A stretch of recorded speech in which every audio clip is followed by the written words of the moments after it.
Hello guys, welcome back. Bigg Boss മലയാളത്തിന്റെ ഈ സീസണിലെ ഏറ്റവും ശക്തിയേറിയ പൊരിഞ്ഞ ഒരു പോരാട്ടം നടക്കുന്ന ഒരു വീക്കെൻഡ്, സംഭവബഹുലമായ ഒരു വീക്കെൻഡ് എപ്പിസോഡാണ് ഷൂട്ട് ചെയ്തുകൊണ്ടിരിക്കുന്നത്. ആദ്യത്തെ എപ്പിസോഡിന്റെ ഷൂട്ട് കഴിഞ്ഞു എന്നാണ് അറിയാൻ കഴിയുന്നത്. അങ്ങനെ നമ്മളെല്ലാവരും ഏറെ താലോലിച്ച ആ ഒരു പ്രമുഖ താരം, ഒരു താരമല്ല 3 താരങ്ങൾ വരെ പുറത്തേക്ക് പോയേക്കാം. ഇൻഡിഗോ എയർലൈൻസിൽ കൊച്ചിയിലേക്ക് യാത്ര തിരിച്ചേക്കാമെന്നാണ് മനസ്സിലാക്കാൻ സാധിക്കുന്നത്. എന്നാൽ ഒരാളുടെ കാര്യത്തിൽ ഏറെക്കുറെ തീരുമാനമായിരിക്കുന്നു. 99% ഇൻഡിഗോ എയർലൈൻസിന്റെ ബോർഡിംഗ് പാസ് മാത്രമാണ് ഇനി കിട്ടാൻ ബാക്കിയുള്ളത്. ആരാണത്? കൺഗ്രാജുലേഷൻസ്, നല്ല കളിയാണ് കളിച്ചത്. ഇനി ആരാണുള്ളത്? 2 പേർ കൂടിയുണ്ട്. അതിലൊന്നെങ്കിൽ ഒണി എന്ന് പറയുന്ന ആ ഒരു മത്സരാർത്ഥിയായിരിക്കാം, അല്ലെങ്കിൽ ആര്യൻ എന്ന് പറയുന്ന. ഈ 3 പേരുടെയും അവസ്ഥ വളരെ പരിതാപകരമാണെന്നാണ് മനസ്സിലാക്കാൻ സാധിക്കുന്നത്. അടുത്ത എപ്പിസോഡിൽ ആരായിരിക്കാം പുറത്തു പോകുന്നത് കാത്തിരുന്ന് കാണാം. അത് മാത്രമല്ല, വലിയ ഞെട്ടിക്കുന്ന ചില സംഭവവികാസങ്ങൾ നടന്നിരിക്കുന്നു. അനുമോൾക്ക് പണിഷ്മെന്റ് കിട്ടിയിരിക്കുന്നു. അതായത് നമുക്കറിയാം ആ വീടിനുള്ളിൽ ഏറ്റവും അധികം കഴിഞ്ഞ ദിവസങ്ങളിൽ മുഴുകിക്കേട്ടത് ഒരു കാമക്കടുവയായി മാറിയ ആര്യൻ എന്ന് പറയുന്ന ആ ഒരു പഹയൻ. ചില ചെയ്തികളെ കുറിച്ചാണ്.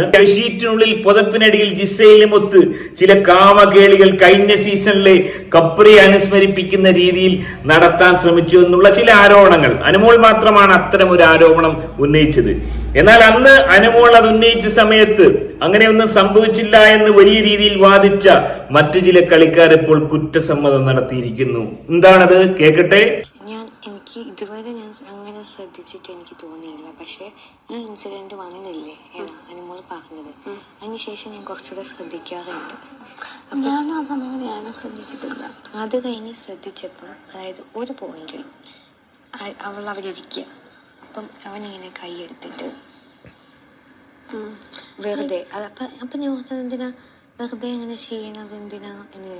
സാധാരണ നമുക്ക് ഓന്റെ കൈ കൊണ്ടുള്ള പരിപാടി അവിടെ മാത്രമല്ല, മറ്റു ചില ഏരിയകളിലും ഓൻ കൈ കൊണ്ടുള്ള കളികൾ കളിക്കുന്നുണ്ട്. അത് വളരെ വ്യക്തമായി നമുക്ക് കാണാം. ഇന്നലെ മോൻ അത്തരം കളികൾ കളിച്ചിരുന്നു. ഒരുപക്ഷെ ഒരു കാമക്കടവയായി മാറാനുള്ള എല്ലാ ശേഷിയുമുള്ള പൊട്ടൻഷ്യലുള്ള ഒരു പകയൻ തന്നെയാണ്. എന്നാൽ ഓൻ ആ ഒരു ലെവലിലേക്ക് ഉയരുന്നില്ല. നമുക്കറിയാം കഴിഞ്ഞ സീസൺ പോലെ ഇത്തവണ ഒരു കാമക്കടവ് ഉണ്ടാവാത്തത് ബിഗ് ബോസിന്റെ ഈ അണിയറക്കാരെ സംബന്ധിച്ച് വലിയ രീതിയിലുള്ള പ്രതിസന്ധി അവരിൽ ഉണ്ടാക്കുന്നുണ്ട്. എങ്ങനെങ്കിലും ഒരു കാമക്കടവ് ഉണ്ടാവണമെന്നുള്ള ആഗ്രഹത്തിൽ മുന്നോട്ട് പോയിക്കൊണ്ടിരുന്നപ്പോൾ അത്തരത്തിൽ മുന്നിലേക്ക് വന്ന, അതായത് സ്വന്തം ജീവിതം ബലികഴിപ്പിച്ച് മുന്നിലേക്ക് വന്ന ജിസയിലിനെയും മാരിനെയും ഇല്ലാതാക്കാൻ, അവരുടെ ഒരു സ്ട്രാറ്റജി നശിപ്പിക്കാൻ വേണ്ടി ശ്രമിച്ച അനുമോൾക്ക് തക്കതായ ശിക്ഷ ഉണ്ടാവും. ലാലേട്ടൻ അത് പ്രമോയിൽ പറഞ്ഞിരിക്കുന്നു. സദാചാരവാദികളായ മത്സരാർത്ഥികളെ തീർച്ചയായും പണിഷ് ചെയ്യും. അങ്ങനെയെങ്കിൽ ബിന്നി ഉൾപ്പെടെയുള്ള, റണ ഉൾപ്പെടെയുള്ള, മസ്താനി, കിസ്താനി ഉൾപ്പെടെയുള്ള ആളുകൾക്ക് പണിഷ്മെന്റ് കിട്ടുമെന്നുള്ള കാര്യത്തിൽ യാതൊരു തർക്കവുമില്ല. അത് തന്നെയാണ് കുടുംബ പ്രേക്ഷകരുടെ ആവശ്യം. അതുകൊണ്ട് തന്നെ ശൈത്യോടൊപ്പം പുറത്തു പോകുന്നത് മിക്കവാറും ഒണിയലായിരിക്കും.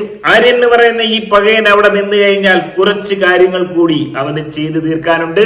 ഒരുപക്ഷെ ലാലേട്ടൻ ഇന്ന് അങ്ങനെ ഒരു ലൈസൻസ് നൽകും. കാമക്കടിവായി മാറാനുള്ള സകല ലൈസൻസും ഇന്നത്തെ എപ്പിസോഡ് കൂടി ആര്യന് സ്വന്തമാവും. അതുകൊണ്ട് തന്നെ വലിയ പ്രതീക്ഷകളാണ് കുടുംബ പ്രേക്ഷകർക്കുള്ളത്. ഇനി ഇതിനിടയിൽ എല്ലാവരും ആകാംക്ഷയോടെ കാത്തിരിക്കുന്നത് മറ്റൊന്നിനാണ്. പ്രമുഖ താരം. ആരാണത്? നമ്മുടെ പ്രമുഖ നടി. ചിലപ്പോൾ ഒന്നും ചെയ്യാതെയും ഇരിക്കൂ. Eat 5 star, do nothing.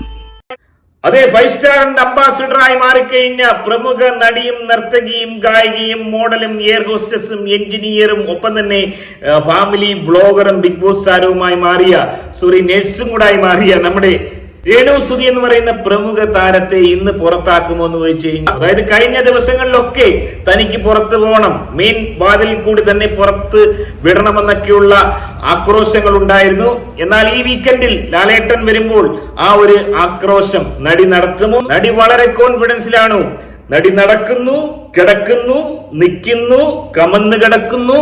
അത്തരത്തിൽ പല ഗെയിം സ്ട്രാറ്റജി എടുക്കുന്നതിനോടൊപ്പം നമ്മൾ കാണാത്ത ചില കളികൾ, ആരും കാണാതെ നടി അവിടെ കളിച്ചുകൊണ്ടിരിക്കുന്നു.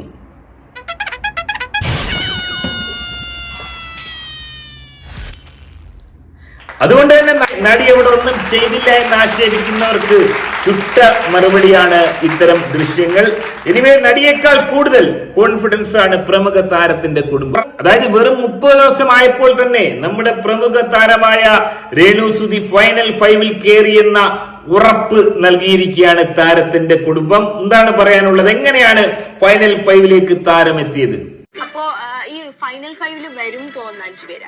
മസ്റ്റാട്ട് രേണു വരും, അനുമോള് വരും, അനീഷ് വരും, ഷാനവാസ്, പിന്നെ ആരും കുടുംബത്തിന്റെ ആ ഒരു കോൺഫിഡൻസ്, അതായത് പ്രമുഖ നടി ചിലപ്പോൾ ഒന്നും ചെയ്യാതെയും ഇരിക്കൂ. Eat 5 star, do nothing. 5 സ്റ്റാറിന്റെ അംബാസിഡറായി അവിടെ തുടരുമ്പോഴും പ്രത്യേകിച്ച് ഒരു ഗെയിമും കളിച്ചില്ലെങ്കിൽ പോലും ഫൈനൽ 5 വരുമെന്നുള്ള ആ ഒരു കോൺഫിഡൻസ്, അത്രയും അധികം ആളുകൾ പ്രമുഖ താരത്തെ സപ്പോർട്ട് ചെയ്യുന്നു. 4ാം സ്ഥാനത്ത് പ്രമുഖ താരം ഇപ്പോഴുമുണ്ട്, ഒന്നും കളിക്കാതെ തന്നെ. അപ്പൊ എന്തെങ്കിലും കളിക്കാനുള്ള അവസ്ഥ എന്ന് ആലോചിച്ച് നോക്ക്. രേണു സുധി എന്ന് പറയുന്ന ഈ താരം എന്തെങ്കിലും കളിക്കുകയും കൂടെ ചെയ്ത് കഴിഞ്ഞാൽ എന്തായിരിക്കും അവസ്ഥ? എല്ലാവരെയും പിന്നിലാക്കി മുന്നിലോട്ട് വന്ന് കപ്പ് ഉയർത്തുന്ന രീതിയിലേക്ക് പോകും. ഒന്നും കളിക്കാതെ തന്നെ 4ാം സ്ഥാനത്ത് ഈ രീതിയിൽ നിൽക്കുമ്പോൾ താരത്തിന്റെ ഒരു ഇൻഫ്ലുവൻസ് നോക്കുക. അല്ല, മസ്താനി എന്ന് പറയുന്ന ഒരു കള്ള ഹിമാർ താരത്തെ ഒന്ന് ഇരുത്താൻ ശ്രമിച്ചിരുന്നു. ഇതിനെക്കുറിച്ച് എന്താ തങ്കപ്പൻ ചേട്ടൻ എന്തായാലും പറയാനുണ്ടോ? വൈൽഡ് കാർഡ് വന്ന മസ്താനിയാണ് ആദ്യം ഇക്കാര്യം രേണുവിന്റെ നേരെ ചാടിക്കേറിയത്. പറയാൻ പറ്റത്തില്ല. അവര് ഓരോരുത്തർ അവിടെ ചെന്ന് കഴിഞ്ഞാൽ അവരുടെ ഒരു രീതിയല്ലേ, അത് ഒരു ഗെയിം ആയിട്ട് ആ രീതിയിലാണ് നമ്മളെ കാണുന്നത്. ആ രീതിയിലാണ് എല്ലാവരും വലിയ പ്രതീക്ഷയോടുകൂടി ചോദിച്ചത്, അതായത് ഈ മത്താനി എന്ന് പറയുന്ന കള്ള ഹിമാറിനെ തങ്കപ്പച്ചേട്ടൻ 2 തെറിയെല്ലാം പറയും, പഴയമാതിരി തെറിയൊക്കെ പറയും. അത് വലിയ രീതിയിൽ ഇങ്ങനെ കൊണ്ടു നടന്നിട്ട് തങ്കപ്പച്ചേട്ടനെ അവമാനിക്കാന്നൊക്കെയുള്ള രീതിയിൽ പലരും കാത്തിരുന്നു. പക്ഷെ അദ്ദേഹത്തിന്റെ ആ ഒരു നിലപാട്, അതായത് അതൊക്കെ ഗെയിമിന്റെ ഭാഗമാണ്. മസ്താനി എന്ന് പറയുന്ന ആ ഒരു ഗെയിമർ തന്റെ മകളെ ആക്രമിക്കാൻ ശ്രമിച്ചത് ഗെയിമിന്റെ ഭാഗമായി എടുക്കുന്ന അത്രയും വിശാല ഹൃദയനായ ഒരു തങ്കപ്പൻ ചേട്ടൻ. ഒന്ന് ആലോചിച്ച് നോക്കുക, ഏത് രീതിയിലാണ് അദ്ദേഹം ഗെയിമിനെ കാണുന്നത്. അതായത് തന്റെ മകൾ അവിടെ നിൽക്കുമ്പോൾ ഇത്തരത്തിലുള്ള പല ആക്രമണങ്ങളും ഉണ്ടായേക്കാം. അതൊക്കെ താൻ ഗെയിം എന്ന നിലയിലെടുത്ത് എല്ലാവരെയും പ്രോത്സാഹിപ്പിക്കാൻ ഒരു മനസ്സ് കാണിക്കുന്ന തങ്കപ്പൻ ചേട്ടന്റെ ആ ഒരു മനസ്സ് ആരും കാണാതെ പോകരുത്. അതുകൊണ്ട് തന്നെ വലിയ രീതിയിലുള്ള ഒരു സപ്പോർട്ട് താരത്തിനും കുടുംബത്തിനും നേടിയെടുക്കാൻ സാധിക്കുന്നു. ഇനിവേ മറ്റത്ഭുതങ്ങളൊന്നും സംഭവിച്ചില്ലെങ്കിൽ നമ്മുടെ പ്രമുഖ താരം അവിടെ തുടരും. ഒപ്പം തന്നെ ശൈത്യയുടെ കൂടെ കൊച്ചിയിലേക്ക് യാത്ര തിരിക്കുന്നത് ആരാണ്? അത് ആര്യനാണോ ഒണിയലാണോ എന്നറിയാൻ കാത്തിരിക്കുക. മറ്റൊരു വീഡിയോ ആയിട്ട് വീണ്ടും കാണാം. നിങ്ങളുടെ വലിയ അഭിപ്രായം കമന്റ് രേഖപ്പെടുത്തുക. ബൈ.